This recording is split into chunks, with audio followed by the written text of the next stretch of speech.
This is LiR Media.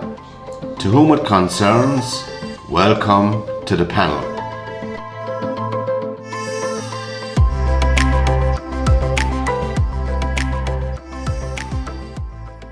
Good evening, everybody, and welcome along to the panel. And this edition, info@lirmedia.tv is our email if you want to make any comments. We have a text line as well, 083 300 2695. We're getting very grand all together. And press the red button to subscribe to our channel. Good evening, John Lonergan, and nice to see you again. Good evening, Pat. Mary, Laura, how are you? Oh, very Laura, good now that you're here, John. Good evening, Laura, and good evening, Mary. Nice to see you all again. We put a few items on the agenda for tonight. I know we'll get through them all or not. I don't know. Mother's Day is tomorrow. Well, my own poor mum fought a good battle, so she only passed away 2 years ago. 91, good life. But apart from that, all the stories of the Irish mammy, as we were saying, John, where she filled all her sons' bellies, fattened them up with food, taught all her daughters how to cook and sew and iron and be good housewives around the house. I mean, you don't get that anymore now, which is a pity. You know, it's terrible. Laura, what? I know you were laughing when I was saying that. But your little one now, is it a girl you have? Yeah, little girl. And so she won't leave the nest now until she's well able to cook and be self-sufficient. But not like, I'm a modern day mammy. My daughter will be able to wire a plug. She'll be able to do all of the things that my dad taught me. So going out into the world, she'll have all the life skills I have. She'll carry a gun. Telling you by. Well, hopefully not, right? Any Oakley. I know. Oh my God, she's dangerous enough. Of course, Mary, I'm different in the sense that there was 9 of us there, so I mean, we had to eat quickly. That's what she's always saying to me, Pat, you eat very fast. Well, you had to eat very fast. I've never seen anyone eat as fast as Pat Barry. He's afraid somebody will get his dinner before exactly. You learn that very early when you have 9 around the table. There's a small bit to go around for everyone. But Mary, what about you? I mean, obviously, your own mum this time of the year wouldn't be that relevant. But I mean, generally speaking, Mother's Day and all of that, I suppose it is a nice idea. It's a lovely idea, but yeah. I think I told you some time back, my mother was an obsessive compulsive about everything, and everything was organized. You came in, you brought your school bag upstairs, your shoes had to be put on the right-hand side of the bed, they had to be facing outwards. Everything was organized. If I was going away on tour, she'd wrap up my shoes in leg warmers so that they didn't get scratched by the time I got. Everything was done for me. I didn't have to do a thing. And I'd come home from my day job and everything would be hanging up and ready for me to go off to Bunratty. But she hated anybody being in her kitchen unless they were sitting down chatting. Because she'd bring your dinner in a tray with the salt and the tea stirred. One day my father called her and she had a limp. My mum had a dislocated hip, and she said, my nickname should have been Come Running, she said. I'm always running in answering questions. And my poor father made the tragic mistake of saying, Myra, you never stirred my tea. And he actually, she used to do it all the time without thinking, but he told everybody, what do you think of a man? I'm living with a tyrant. The man couldn't be quieter. He was but she just did not like, you couldn't clean the kitchen, she'd go back over it again. You just couldn't cook because you wouldn't do it the same as she would do it. And everything, she was a control freak. Sign us on. I mean, the house is completely different. You definitely passed it on to her only daughter. And John, what about your mum growing up? Was she filling you with food and all of that? I don't know how she fed us, being honest with you, because we weren't very well off, and I don't know how she done it. I really don't. You know, I mean, I don't know whether people we'd have sugar sandwiches. Oh. Yeah. I remember sugar sandwiches. Yes, yeah. Sugar and butter. Sugar sandwiches. Left in your head. I don't have any, Mary, so that's the problem. But No, like, my cousin used to eat sugar sandwiches. I remember him putting it on the butter when he was 4. I was about 8. Oh, it was awful. I can still remember it. I yeah, remember but you know, you'd say to yourself, you know, we didn't have any teeth in our mouth later on, but that was her way of giving us energy, and Treat. you know what I mean? Yeah. Like there Yeah, was certain things, like all those little things now that, you know, we got that, Jesus, I don't know how she done it, like, and she still, we were never hungry, you know? Yeah, yeah, you're right, because in my case, there was 9 of us there. My dad was the only one working, obviously. My mum couldn't possibly work with all of us, but I mean, she was working all the time, if you follow my drift. But I remember when I got bigger, and we might be going out to the odd dance or something, and to be midweek, we didn't know money, sure. I have no idea to this day even. I meant to ask her, there'd always be, I say to Mum, you wouldn't have a few bobs, or she'd always produce the old tin bob note. Remember the old tin bob note, John? I do. Don't ask me how she had it or where she got it from, but I don't know. I mean, she should have been in charge of the central bank in Ireland, the way she ran I everything. think all of our parents, Pat, should have been in charge of the central bank, because my mother lived here with me and my dad in England for a good many years. How she managed to, okay, I was an only child and she was an only child, but how she managed half my dad's wages, and she wasn't working, and she was rearing, well, when I say working, she wasn't working outside of the home. And you know, I don't know how she did it. She knit everything I wore, or she designed it, and her friend who was a tailor made it. And so, you know, they found ways of doing things. They were much more resourceful women back then than what, like, you know, in terms of stuff like that, than we would be now.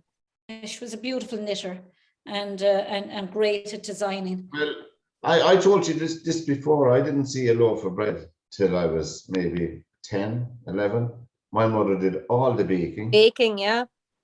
All the baking and all the washing, and I'm even saying it now.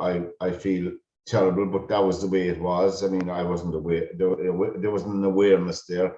How she had, and of course we had a small, biggish field where my dad and myself, when I was bigger, where we grew onions and cabbage and lettuce and stuff like that. So we were not too bad, you know, as regards food. We had no money, but we had plenty in our stomach. So there was a woman in Garryowen, an elderly woman in Garryowen in Rossa Avenue, and she used to make the most wonderful apple tarts.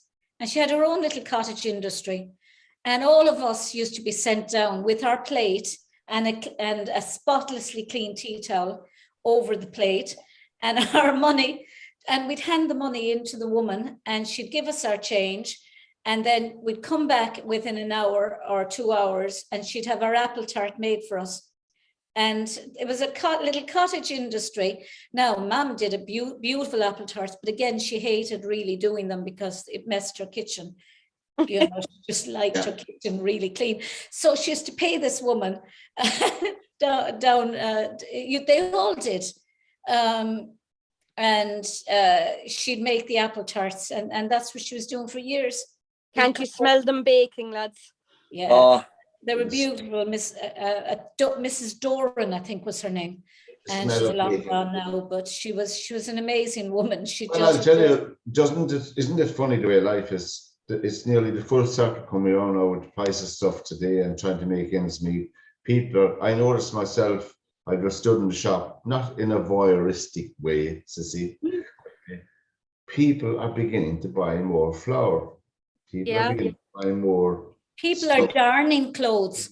I saw that you make your own bread, which, you know, yeast bread is the easiest to do. Throw it in front of the fireplace. If you have an open fire, until rising on, and there. I saw a tutorial online the other day on how to darn.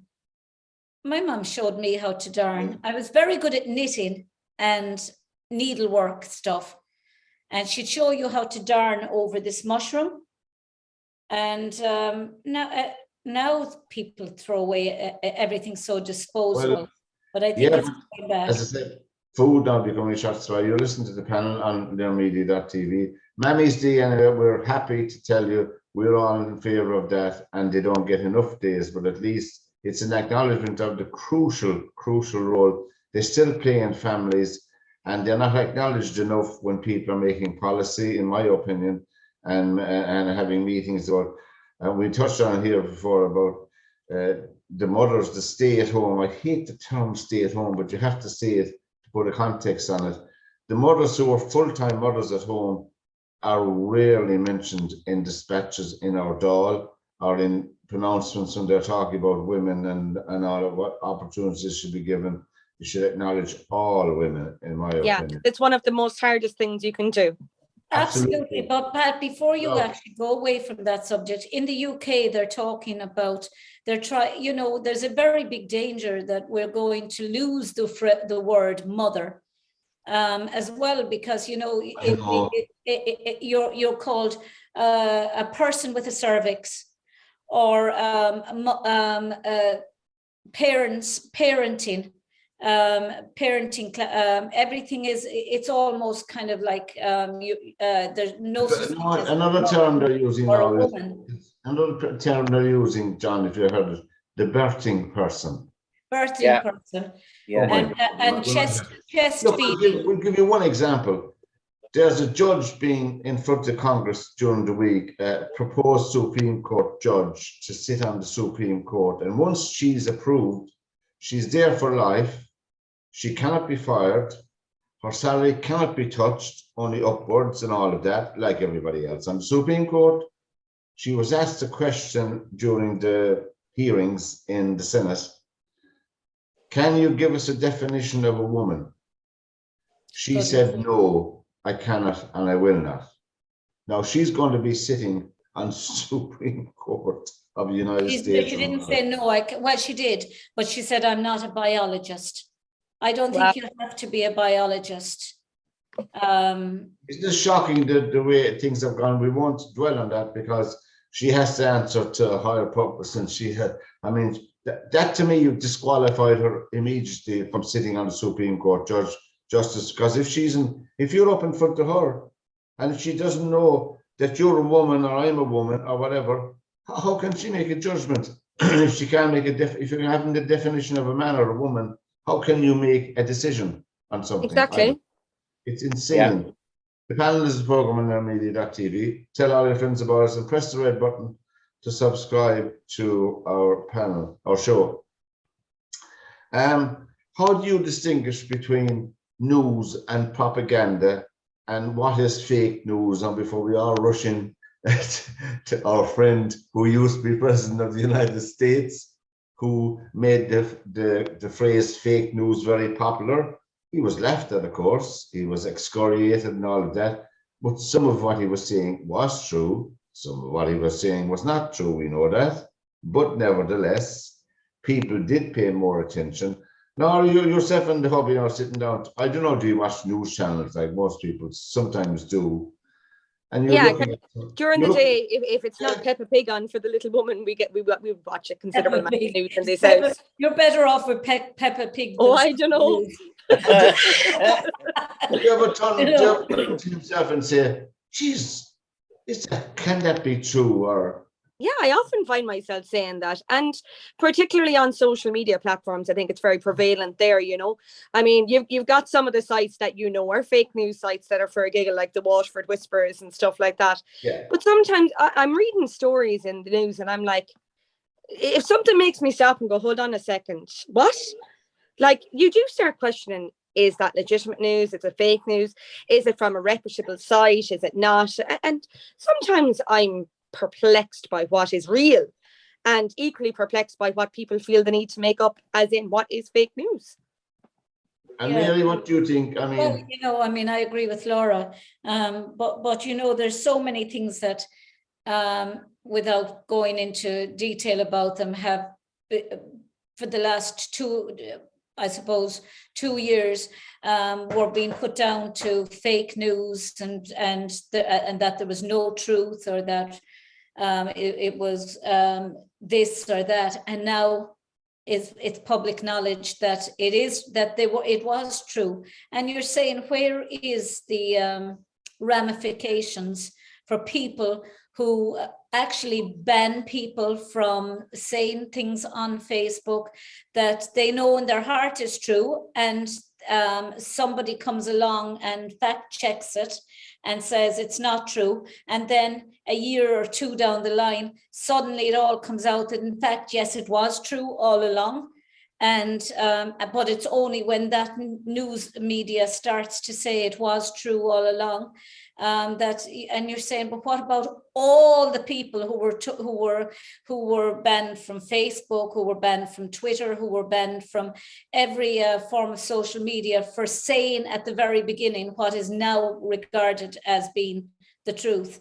And you say to yourself, you're looking at this 4-year-old that was given a biro and a title, fact checker, and you're saying, like, I mean, I've looked at a few people and fact checker, and you look at them and you think he's just barely out of nappies, and he's fact checking, and then the fact checking turns out to be incorrect. What has been fact checked as being incorrect has turned out to be correct.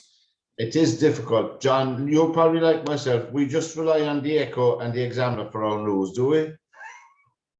I gave up. I think I told you this before. I gave up reading papers and listening to especially RTE news, because they only want to peddle what they want you to hear. It's the same with the programs they put on.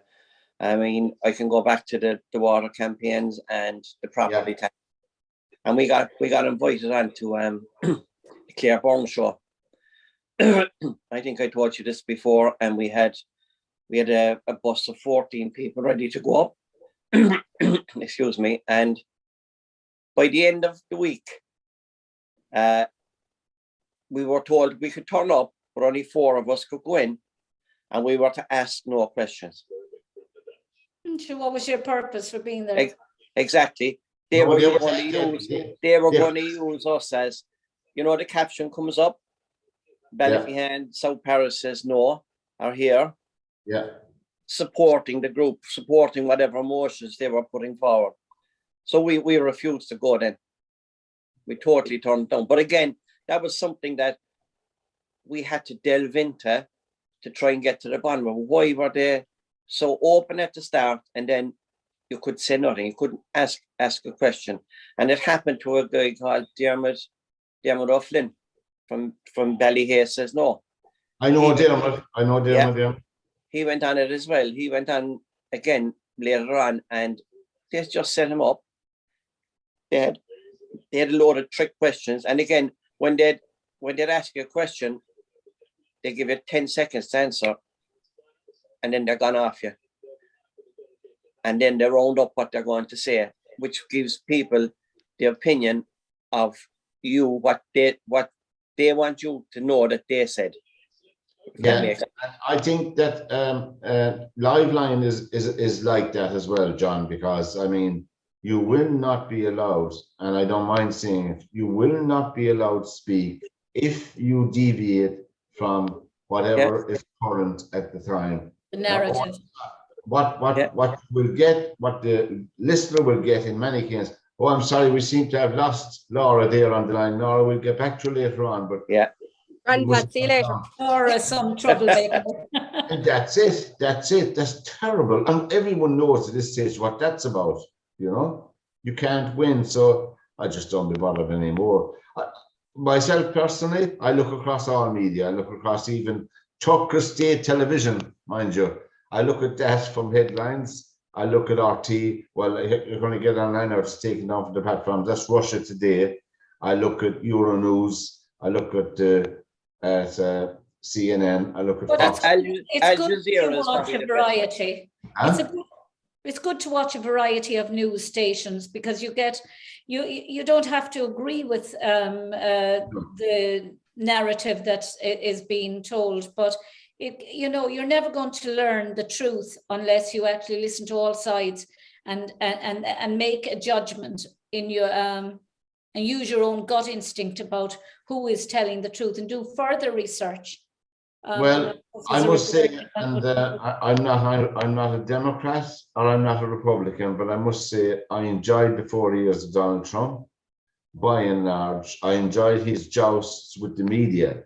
I'm not saying I agree with his policies, all of them. I'm just saying I enjoyed his standing up to the media, which I thought was very refreshing and fantastic. You know, he did expose a lot of hypocrisy, Laura. Do you remember those wonderful 4 years? Wonderful is a strong word, Pat. But no, you're right. It was good to see a leader who wasn't afraid to go, well, actually, hold on a minute now. You as a news platform. You're fired. Yeah. Well, yeah. Yeah. He wasn't afraid to do that, to be fair to him. No. I think I said this a couple of weeks ago. If he was still in president of the US, I don't think we'd have had a war. No, I actually think you're right, John. Himself and Putin, because the two of them are nutcases, would have stood across from each other and went, no, you press the button first. No, you press the button. No, I think he played a game that Putin would never have known. Is he really as dangerous? But that's what I'm saying. And you never knew when you woke up, you could be guaranteed that he was going to capture the media. No matter what it was, it could have been just some stupid comment he made, and there could have been World War III, and yet what would actually make the news is his tweet or his. But comment. I think it was smart man to play the fool. But it takes a very intelligent person to actually play an idiot. Very, and that's what I believe he is. He's certainly not a fool. He's certainly. Oh, Trump? Yeah, he's certainly not a fool. Oh no, he's not. He didn't become a billionaire. Plays the fool. He plays the fool, and he plays it very well. And Boris is the same. Boris Johnson. I think he doesn't sell it half as well though. There's a video of Boris beside Prince Charles, and behind him it's what's her name, Priti Patel. And the rain is coming down, and Prince Charles has his umbrella up, and Boris is trying to negotiate his umbrella up, and he gets it up. He turns to Priti Patel to give her no, thank you, I'm grand. And next it collapses, and then he tries to get it up, and then it turns upside down. It's just the funniest thing. It sums him up quite well, doesn't it? It's just like a scene, but you're there and you're thinking he won a scholarship for everything he did. He got more rain by holding the umbrella than not holding it. Anyway. But he won a scholarship for everything he did. The point I'm making is that he might act the clown, but behind it there's a depth. There is a depth. Oh yeah, there is. That he doesn't always. It's easier to play the clown. It's it's easier to. It's not so easy to be a very bright person playing a clown, pretending to be an idiot. The panel is a thing on the panel is a show on LiR Media.tv. info@lirmedia.tv is our email. Text 083 300 2695. Tomorrow night. By the way, for people who are looking at this, it'll be too late when you'll see this, but the clocks go forward an hour tonight. You have an hour less in bed tonight. And tomorrow night, the Oscars I know an awful lot of people don't take a lot of interest in the Oscars. We'll just mention them because the event is on tomorrow night, and it's a big hullabaloo for can anybody remember any Oscar winners from last year? The reason I asked myself that question yesterday, and I couldn't remember one, even though I remember watching it, or I couldn't remember who won Best Oscar, and I had to look it up. The best actor last year was Anthony Hopkins. Oh yeah, but I mean, Anthony Hopkins deserved for no. He was about dementia. Remember that film? Land. But up this year is Andrew Garfield, whoever he is, Benedict Cumberbatch, Javier Bardem, Denzel Washington, and Will Smith. They are in the running for the Golden Statuette, Laura. Well, on looks alone, it would be Denzel for me. Oh, I like a bit of Will. Huh? A bit of Will Smith. But I like the Fresh Prince of Bel-Air. I just loved Will Smith. Yeah. Ah, yeah, but that's a long time ago, Laura. Excuse you. He's still gorgeous. He's still gorgeous. He is. Well, But I thought he was always robbed in the pursuit of happiness. For me, that he was just outstanding in that. And speaking of ones who were robbed, I'm really going to show my age here. The year that Platoon won, now I was only a baby, but we were doing A Room with a View for our leaving cert, and I was just mesmerized by Helena Bowman Carter in it. I was mesmerized by the music, by the whole thing. And when I realized afterwards it didn't win the Oscar, that Platoon won it, I was like, what? I was outraged. Yeah, there were two obviously different types. Platoon was Completely. was a very good war film. A very good war film. I'm not saying it deserved to win it, but I mean it was. Stanley Kubrick, wasn't it? Stanley Kubrick directed that. For me though, A Room with a View, you know, that opening scene where she opens the window, oh Mia Babino Caro, I can still see every pixel of the film. It was just amazing. Like, I like the old stuff. No. well, I have No. no.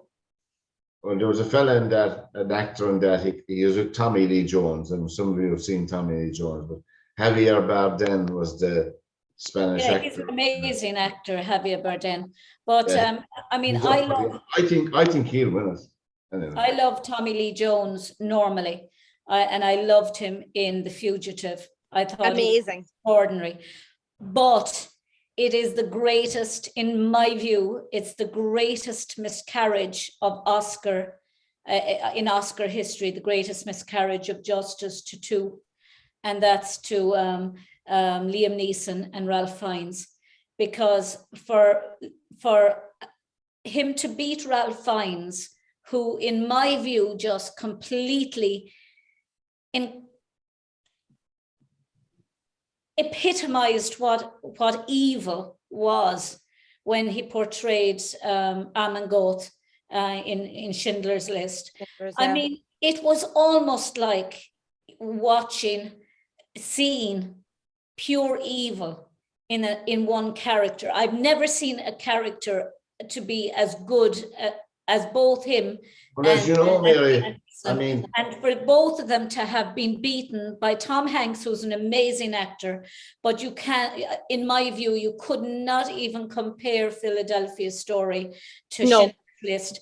Schindler's List, you could not. That epic film that will never be recreated again. Yeah. The whole film haunted you from start to finish. Haunted, and I mean, what's his name? Who played the Jewish guy?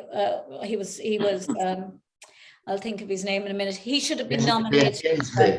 Ben Kingsley. Yes. Everyone, you know, Ben Kingsley should have been nominated as in the supporting actor's role, but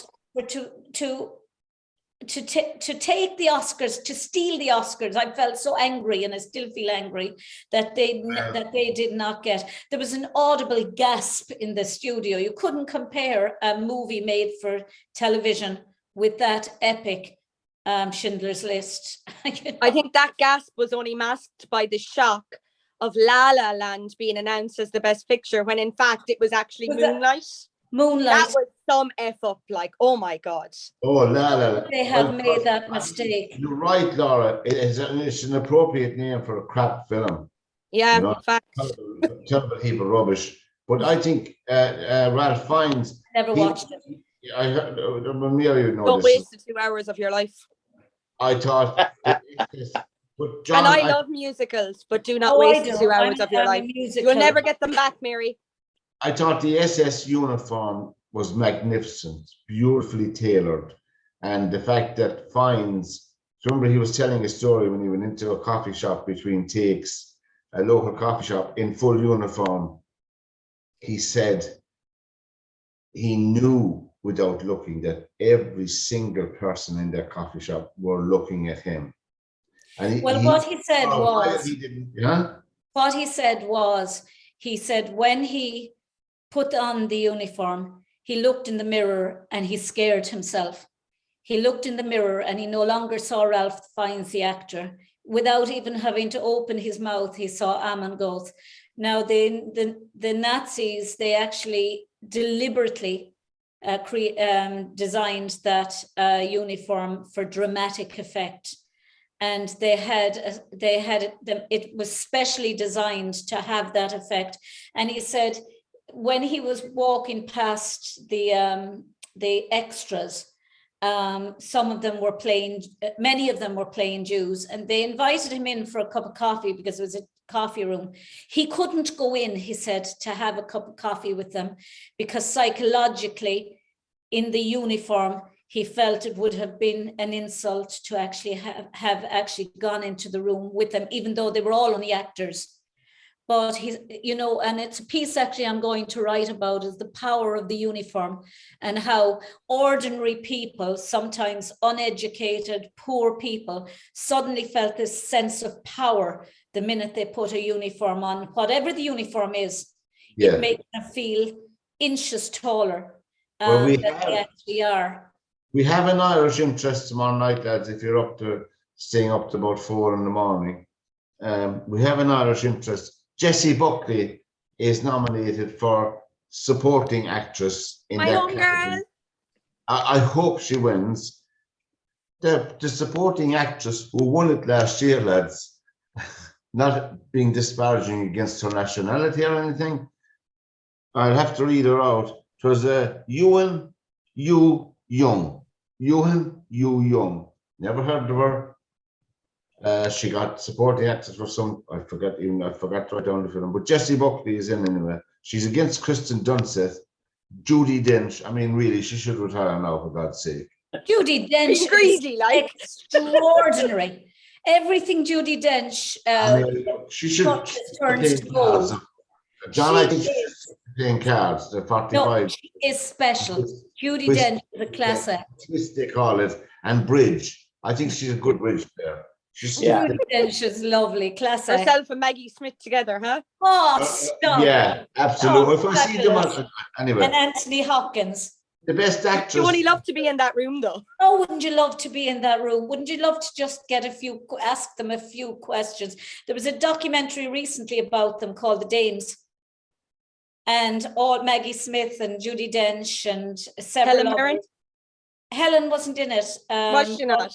No, and they were talking about their lives, and it was just, they were sitting down having tea, and Maggie Smith. Oh, I'll have to Google that. Maggie Smith was every bit as crotchety. I didn't want to see the film yet, but Kenneth Branagh is up for Best Director for Belfast. Did anybody see Belfast? I think it should get the Oscar. I saw it. I wasn't impressed at all with it, being honest. I thought it was good. But then, do you know what? The quality of films has gone from, they just don't make films like they used to make films. It used to be here, and now it's like, you know.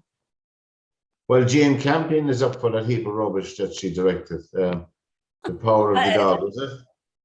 The Power of the Dog? I watched a few minutes of it, and I was like, okay. Well, I wouldn't watch a cowboy or anything to do with, because I just... And Cumberbatch, that's it, Benedict Cumberbatch. I do actually quite like Benedict. That very good actor. That film was dire. I watched that as well. I didn't even finish it. I couldn't watch it. Oh, Jesus. John makes a very good film critic, couldn't he? John, you might need to tilt your camera a little. All we can see is your head and top. I can't. I'm sitting down. I'm lying down on the couch. Lying down, Mary. Would you have pity? Okay. John had major surgery, and he's blinded. He had his knees replaced. I took him clean out when I met him in Witherspoons. It was the shock of it. He fell to his knees. My knees were gone since. Sorry, John. Steven Spielberg is up for Best Director as well, lads, and Jane Campion, Kenneth Branagh. So there they are. We wish them all the best. That's tomorrow night, the Oscars. Go Jessie Buckley! Woo! And Jessie Buckley, she does a. If you want to look, Jessie Buckley is an all-rounder. She's a beautiful singer, and if you want to look up her, gorgeous singer. You know where she's from, don't you, Pat? Down near you. She's from Thurles. You know what I didn't even want to say it, like, but I know. Anyway, we're claiming her 100% here. She does a fantastic version of Boulder to Birmingham, and it's on YouTube. Boulder to Birmingham. It's magnificent. She's an amazing voice. And that family, they're our Thurles town, is it? Yeah, they sure are. And what did they do apart from having a famous daughter? They don't have to do anything else. I actually don't know what her parents do. She went to school in the Ursuline here in Thurles. The parallel schools when I was presentation girls. We were the wine gums and the blue bottles. But you know, a lot of the musical society I would be in now, like they would have went to school with her parents, and some of them have actually went to school with her. So a lot of connections there that filter down through us all. Now, the panel is. Oh, did you go to the Ursuline Convent in Thurles?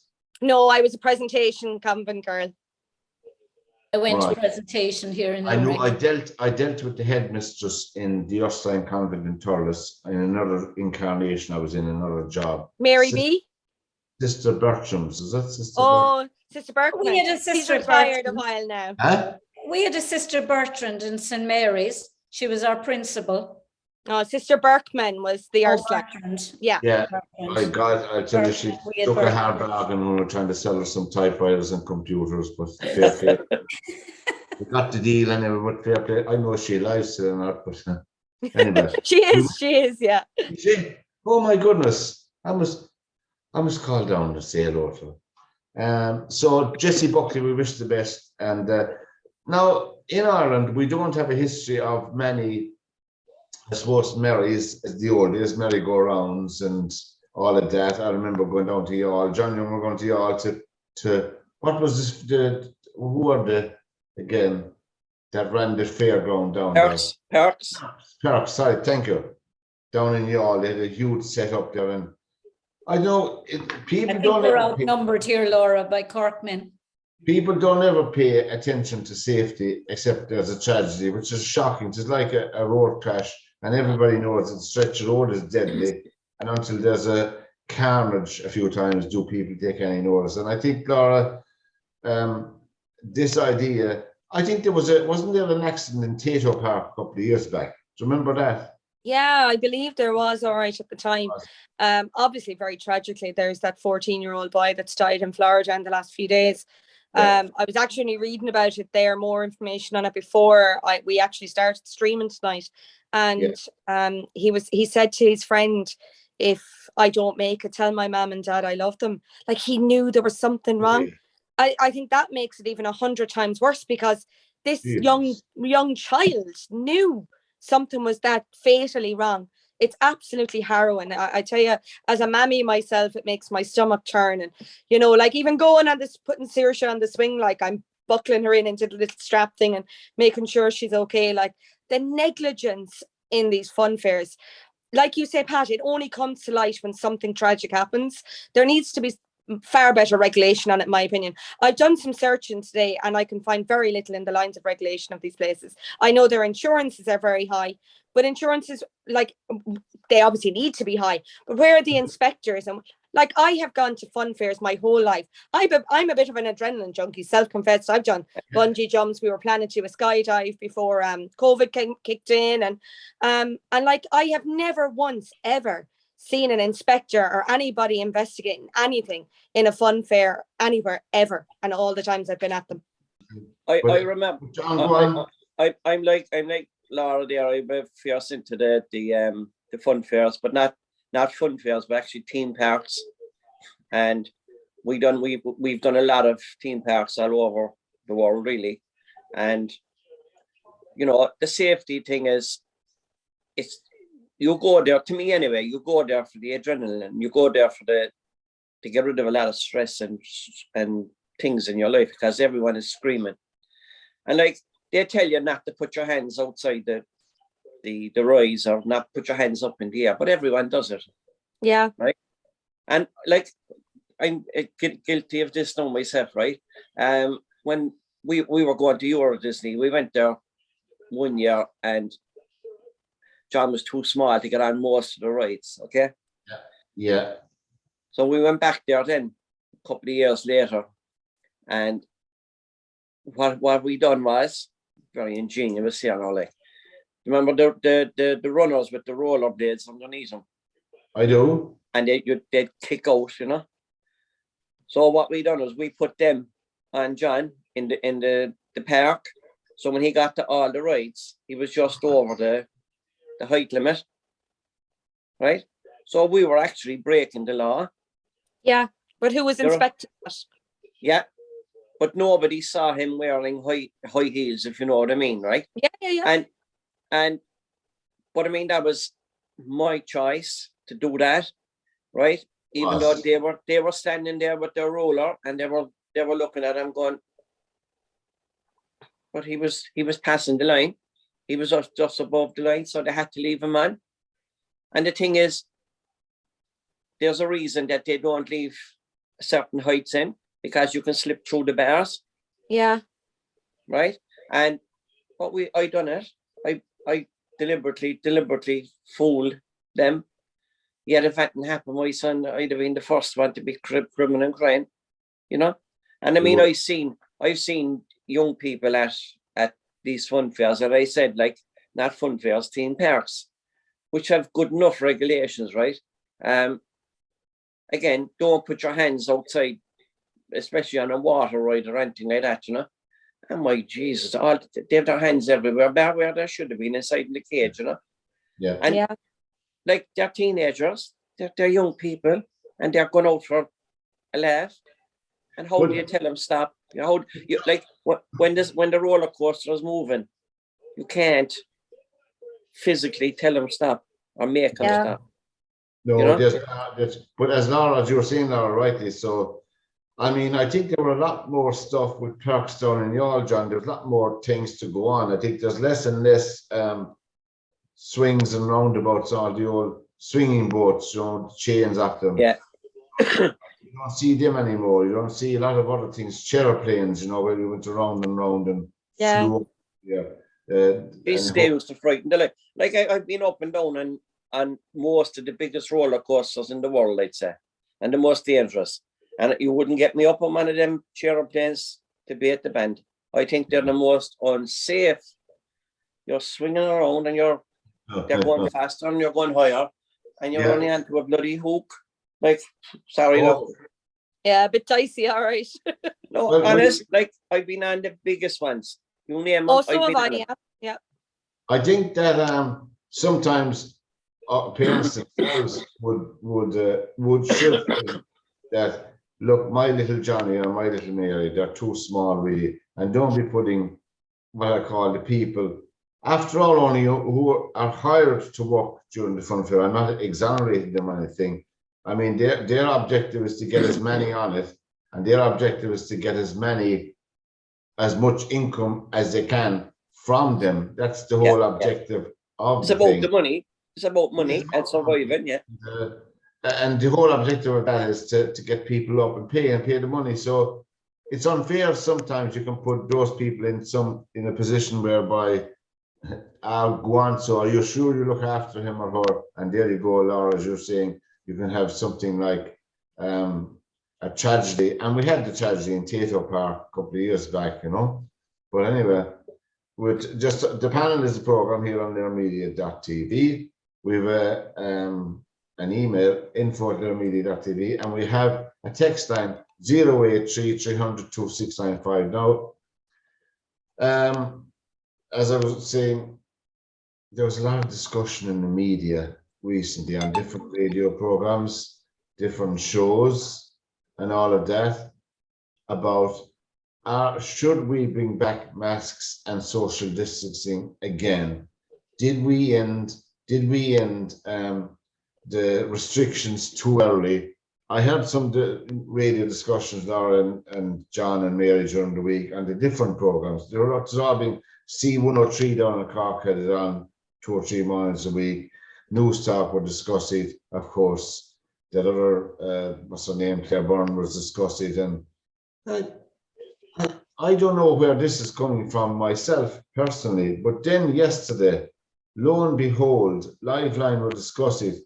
Obviously, a friend of Duffy's was on, he knew him, a retired marketing executive, proposing that anybody who's, say, if you're getting cancer treatment, have you an underlying condition, you should wear a yellow mask. And the reason behind that is, as soon as people see Laura coming down the street with a yellow mask, they'll social distance because they know, here comes the leper. Sorry for saying the leper.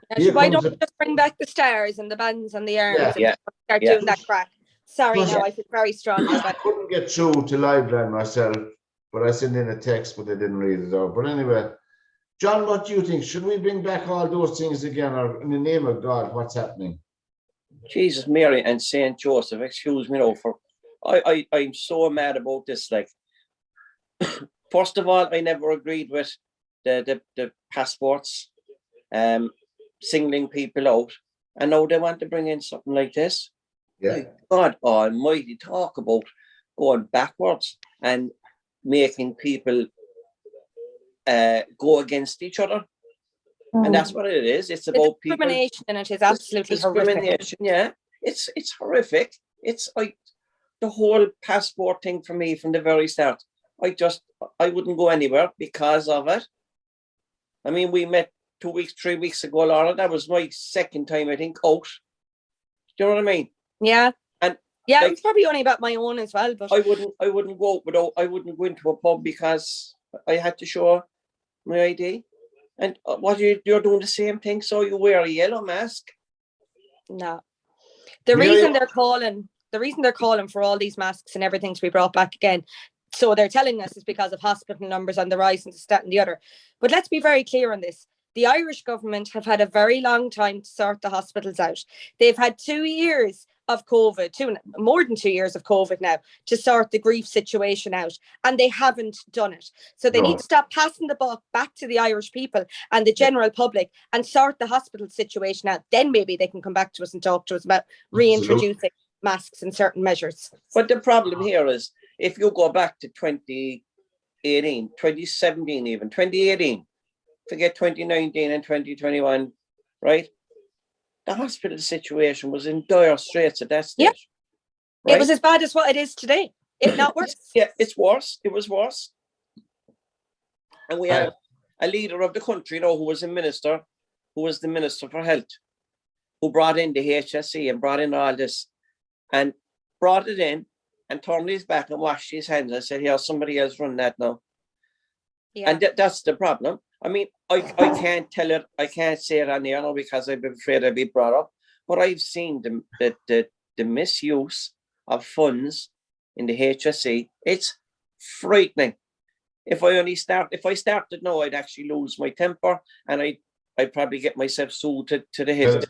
You're not alone with that. Mary, what do you think of the idea of wearing this mask and this horrific suggestion on LiveLine yesterday? We both were listening to because we could not believe it. I thought it was funny Friday first, or a joke, but we left it on to listen to it in horror. What do you think, Mary? Well, I can understand how people would be wanting to think up of ways of letting people to gently know that I don't want someone to be a close contact, or I have an underlying condition.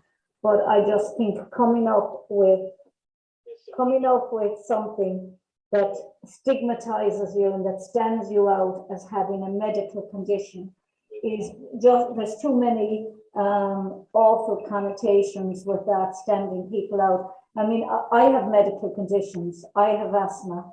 My cholesterol is at 8, which is just way too high, and I'm in danger, they said, of a heart attack. I can't wear a mask, and I'm exempt from wearing a mask. And I went today now to a place I went to, and I came out of it crying.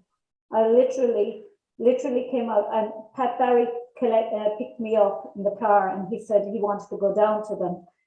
I went with my glasses back, and I had them taped at the side because they were falling apart ever since I bought them. This was in Specsavers and Cruiser Street in Limerick. And I went to the counter.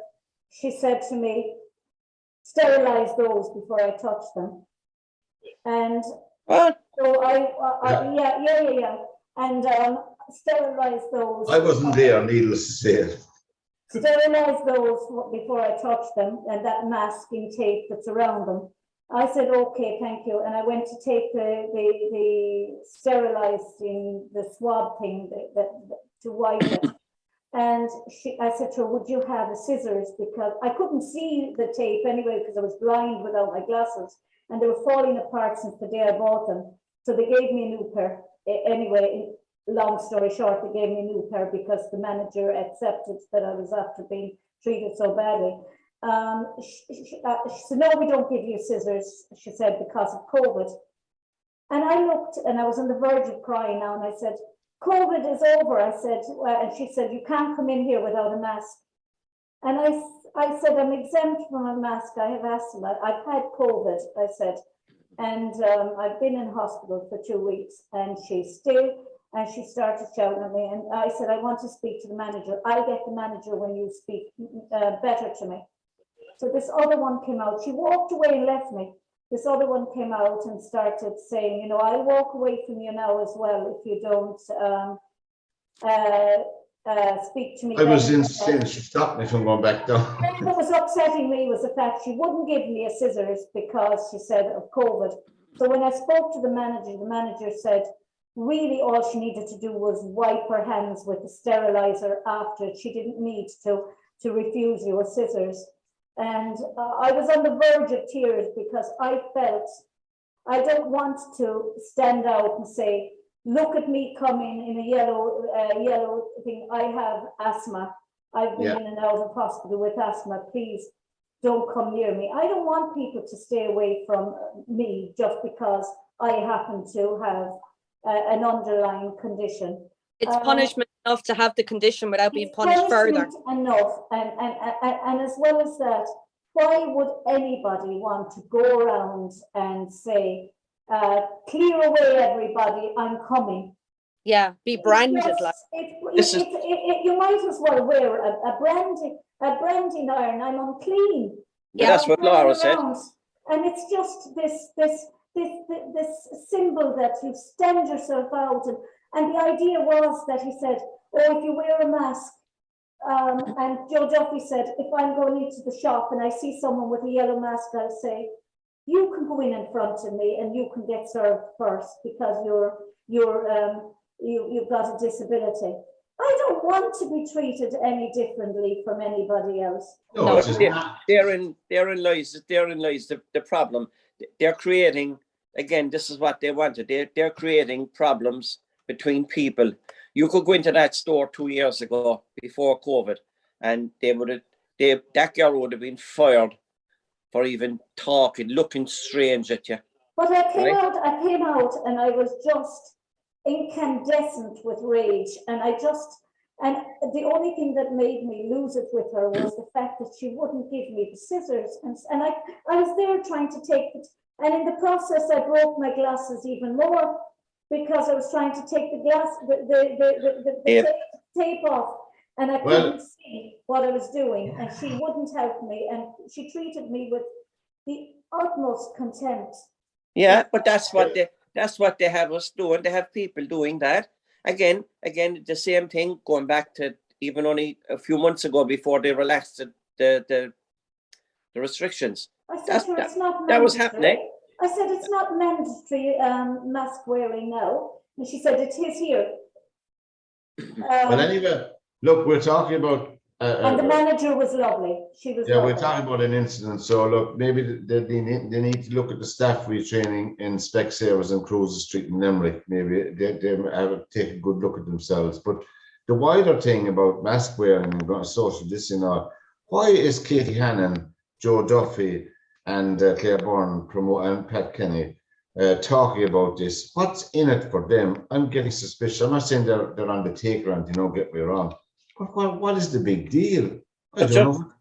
Pat, we were talking about it earlier. It's the media. It's the media. They're controlled. They have to put out these stories because they're being told to do it. Who's going to pay their wages otherwise? Yeah. That's the problem. They're being encouraged to endorse, segregation, discrimination, ostracization. It's terrible. All of this, Laura, is all of it is a form of discrimination from the vaccine passes in order to come in to show you're compliant or you're suitable to come into my premises, to wearing a mask to show to segregate yourself from society and say I'm unworthy. Oh, everyone clear away from me, I'm coming. I have a yellow mask on me. I know the topic we're discussing is I'm bursting to tell you, I got a text there. Cork beat Kilkenny in the semi-final of the league there tonight in Cork. Oh, John, there you go. They beat Kilkenny. So they're into the league final. I know you were all on tender hooks to hear that result. So there it is now. Now, Laura. Great county, Cork. Great county. Laura, Laura, Laura, yourself, the excitement of the royal visit. Probably, did you close the shop during the royal visit? To go down? I'm closed all week because we've COVID in the house anyway. You shouldn't have said that. So to go down with your little Union Jack to see Charles and Camilla. Did you go down? No, I didn't exactly burden myself with that journey, given that every road in and out of the place was closed, disturbing the local folk and everyone around us anyway. You could barely get in or out of Cashel or Care. So look, I have a kind of a dual opinion on this in terms of, obviously it puts towns on a map to a certain degree, but also I had a situation up here in the estate I live in a few weeks ago where we desperately needed emergency services. There was a petrol bomb put in the window of a house in the neighbourhood, and it took 45 minutes for the emergency services to get here. The fire brigade arrived first, followed by the guards about 10-15 minutes later.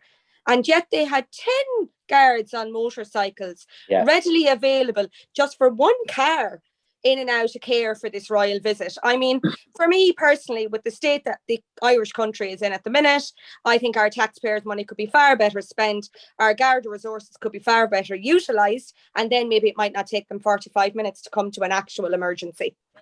Now, John, I know 100%. I know, John, you couldn't get down because you're on resale. You couldn't get down to see them, to see Charles and Camilla. But really, I think myself, personally speaking, there is a wider picture as well of the, I suppose, the publicity. And the thing I liked about it myself, I mean, I wouldn't have any truck with the Royals myself, but that's my own personal opinion. But the Indigenous industry, jam making stood out for me, and those lace making things, and the fact of marketing, maybe give that more attention, John. That side of it I'm talking about now. Yeah, but you know, I think these, again, I agree with Laura what she said there, you know, regarding the cops and the amount of money it costs us as taxpayers to bring them to Didring. Right? Bring them over here for what? What was the purpose? Because it's good to create a positive relationship, one with our nearest neighbour. We sell and we trade with Britain. It's great that we do that anyway, Mary. Yeah, but it's great that we are being seen as having a positive relation. For a long time, the relationship with Britain was so strained, and they would never have even thought of, the Queen would never have thought of coming to Ireland. Charles and Camilla would never have thought of it. Catherine and William would never have thought of it. It's a positive step forward, and you know, I mean, I think as the only Brit on this show, I think it was fantastic to watch. What positivity comes over, Mary? It's not for me. It's not for the ordinary Joe. In the long term, well, I suppose the intention would be that small, as Pat said, Indigenous businesses would actually. How much more business is Laura going to get out of it? No, Laura, you know, Laura mightn't, but they go to the English market in Cork all the time, and you know, all these small little market stalls are able to get some attention for their goods. The country is able to be seen as a vibrant country. The British people will watch, those that are royalists will watch Ireland and see a completely different Ireland than the image they may have had of it. They may still think that we're back with our little fat cottages and our outside toilets, as many non-Irish people have for a long time. And post Riverdance, as people started to see Ireland as a vibrant country, as a modern country, as a country that welcomes all nationalities. And Mary, I agree with all that. Everything that's positive. I agree with that. Positive, forward-thinking country. I have to agree with Laura there. The country is in such a state at the moment. We shouldn't. The timing is bad of it. The timing is very bad. It's horrible. It's crazy. But John, I think the British would have paid some money towards Charles and Camilla's security as well. It wouldn't have been up to the Irish to fund Charles and Camilla. They would have had their own security. Who invited who? But actually, on that, it wasn't a state visit, so therefore, a lot of the costs would have been borne by the other side. That's Charles because it was more of a private visit. So there is a difference because they're not going to depend on the Irish Guardian to protect them. There's Dublin Castle and all the hangers on, but it wasn't that this time. But look, people have different views on it. And the panel is a program on LiR Media.tv. Make up your own mind on that. I think Charles myself would be well going on in a pair. Hey, John, did you see him doing the sink and grind step with Camilla? He was very good. John, you missed that. I'm telling you, fantastic. His four beats were just beautiful. Great rhythm. He made a great Irish dancer, John. So what you want to see? Mary, I'm telling you, he was fantastic. Mary, come off the stage now. Come on. I'm telling you. Mary is saying now, John. What Mary is trying to say is he's got rhythm. He has got rhythm. He's got amazing rhythm. Yeah. We've all got rhythm. Ask Camilla about his rhythm. I think his rhythm of life. I think, as you said, Laura, maybe the timing was a bit skewed and considering the dire strait we're in. I think it's because there's so much frustration amongst the Irish people at the minute with everything that's going on, with like talks about this branding of this yellow mask and like the state of the hospitals, and nothing has been done to sort that, the state of the homelessness situation. There's just so much. There's not one sector in Ireland that you can say is good at the minute, and then the focus in the media then is switched to the royal visit, when in actual fact what we would love for some, it was positive in certain ways and whatever else, but with the Irish people, and I feel like I talk for the vast majority of Irish people here, would love some positivity around, okay lads, do you know what, we've actually got a really good plan here to fix homelessness, or we've got a really good plan here to sort hospitals, and be completely clear and transparent on it, as clear and transparent as they were about this royal visit. Before we finish up, we have one item to finish up, and many of these subject matters were submitted by Laura Witherow, so we're blaming her for the tone of the program tonight. Best life hacks, things that make your life easier. Old wives' tales. This is over to you, Laura. Come on, you put this. The reason I submitted this one for discussion this week is because I have discovered 2 life hacks this week that are going to change your lives. All of you. Who likes a soft boiled egg? I don't. Who thinks it's an absolute pain in the jacksie to get it right when you're boiling water in a pot? No. Have you got an air fryer? An air fryer, I have. Okay, well, you're all, if you don't have one now, you're going to go out and buy one. If you put 2 eggs from the fridge into your air fryer at 180 degrees for 11 minutes, you get a perfect soft boiled egg. For how many? 180 degrees for 11 minutes. No dramas, perfect soft boiled eggs. My own secret for a boiled egg is 4 minutes in the pot. 4 minutes, every 4 minutes, that's it. 4 minutes from when it starts to boil, which can change if the eggs were in the fridge for long or not too long. Eggs should not 11 minutes at 180 in the air fryer, that's perfect soft boiled egg. Eggs should not be in the fridge. Well, I always put them in the fridge. Yeah. Why does the door of the fridge have a yoke for holding eggs? Exactly. A minute. Exactly. The first thing you do when you buy a fridge, just throw that away. You don't need it. Yeah. All right, I never knew that, John. Eggs should not be in the fridge. I have got two amazing life hacks. Did you have another one? We have. Laura? Yeah, so the other one then is, and this was on TikTok. I'm not a big social media person, but I downloaded TikTok during the lockdown because a few of my friends were on it, and they were doing mad stuff now, to be honest with you, and they entertained me.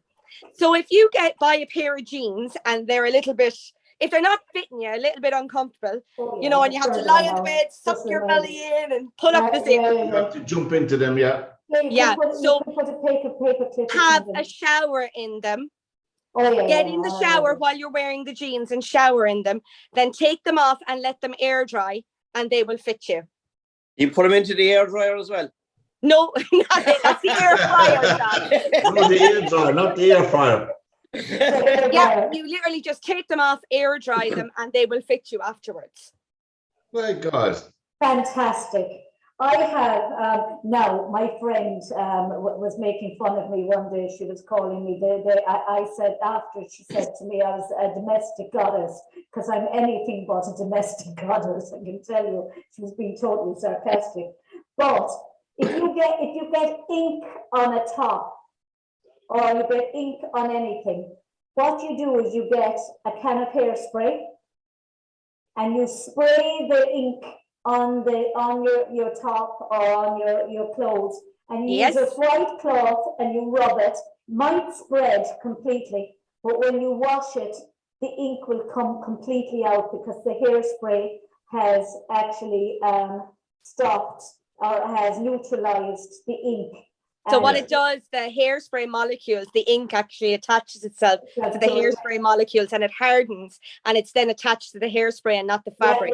As a hairdresser, this is our hack. Anytime we get colour on our clothes, spray it on and it comes off. Now, obviously, it doesn't work for bleach, just to be clear, but it does work for colour, ink, all that sort of stuff. That's a really good one. The second one.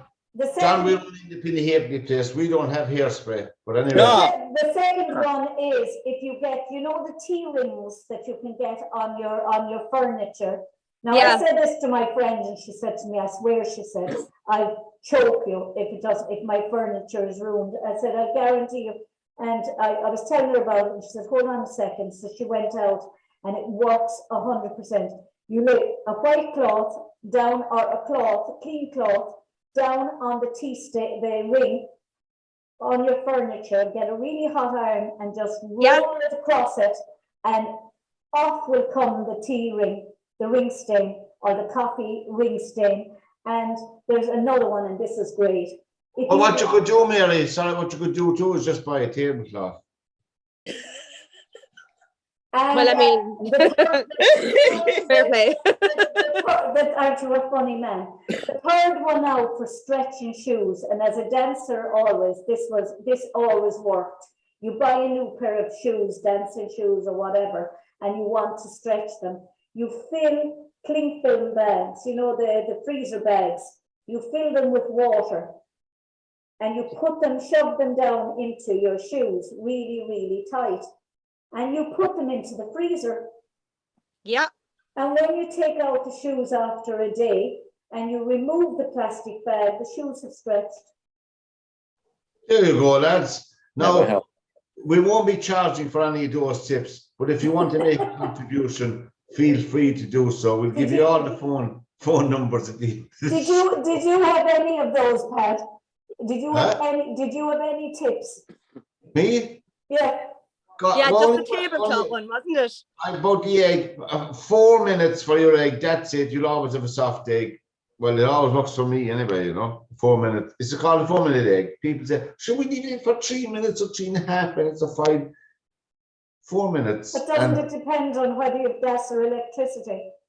Because gas is faster than electricity. It's still 4 minutes is still the time. Doesn't matter whether you're in Mars, the moon, or the Earth. 4 minutes from the minute the water starts boiling, Pat, is it? It's been a blast, and we won't charge, and it's all free of charge.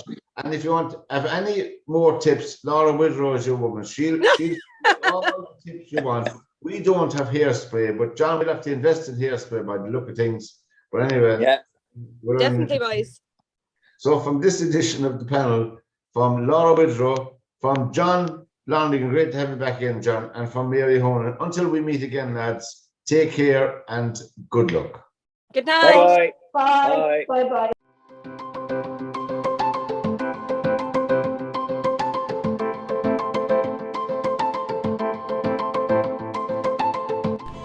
This is LiR Media. To whom it concerns, welcome to the panel.